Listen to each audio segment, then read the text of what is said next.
Hello, my name is Judith Gibson, and I decided to do my analysis on the film Psycho.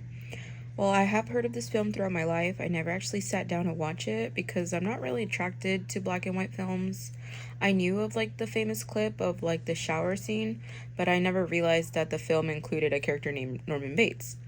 And just because a few years ago, I actually watched the series Bates Motel, who has the character Norman Bates, and I had no idea it was an adaptation. Psycho was an American psychological horror film produced and directed by Alfred Hitchcock in the 1960s.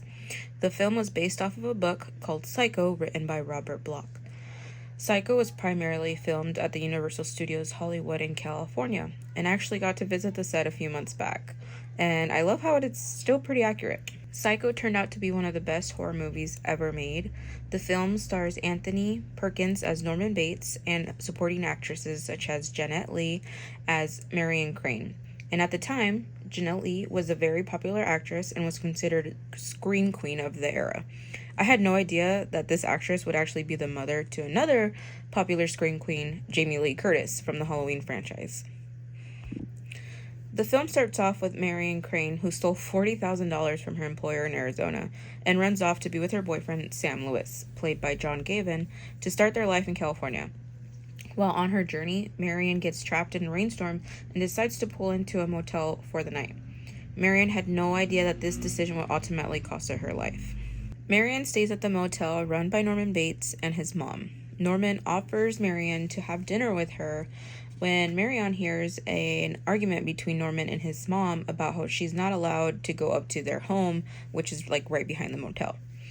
They share a meal later and discuss Norman's hobbies with taxidermy and just go a little bit more in depth talking about Norman's relationship with his mom and how he can't leave her because someone needs to take care of her.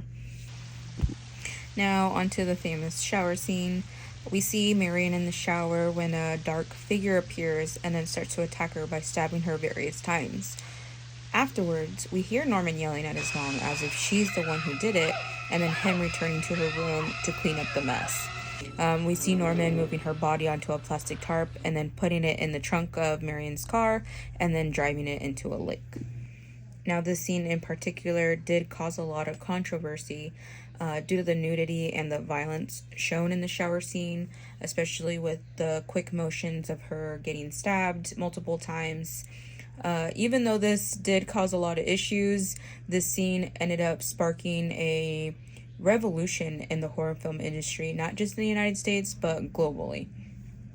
Following Marion's death, a private investigator starts to look into Marion's disappearance and the $40,000 she took, until ultimately he ends up meeting the same fate as Marion did when he starts looking into the Bates Motel. Marion's sister Lila and her boyfriend Sam decide to investigate as well.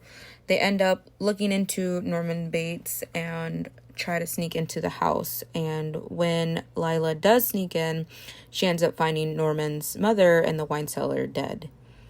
We then see Norman try to kill them as well, dressed up as his mother, because he actually believes he is himself and his mother at the same time. One thing I really enjoyed about this film was the choice of music throughout the movie. I think the sound set the moods very well to make the viewers understand what's going on. For example, in the scene where Marion is trying to decide whether or not she should take the money that she stole, the music's playing as a representation of the voices telling her to run and to take off with the money. And as she debates it, the music gets louder and louder, making us understand her decision. The same thing happens when she's pulled over by the police officer. It seems like as she's getting scared that she's probably getting caught, the music gets louder and louder as she drives away from the police officer. Pretty much playing an eerie sound as she's being followed by the police officer. The major theme I see in this film is the portrayal of mental illness and having to deal with disorders such as multi-personality disorder or split personality, especially for Norman Bates, as he has to deal with kind of the act of murdering his mother. And I'm sure he did love her, but in jealousy, when he murdered her, he had to somewhat erase this act out of his mind, and he created this mother persona in his other mind to kind of bring him comfort. I think them addressing this topic is important because at the time not many films touched on the basis of mental illness.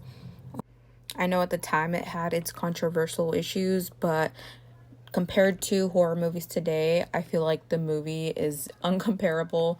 Of course, at the time, I am sure it was super crazy, but I would definitely recommend this movie to anybody who has not seen it, especially because I feel like this film is definitely what set the standards to all the best slasher films today.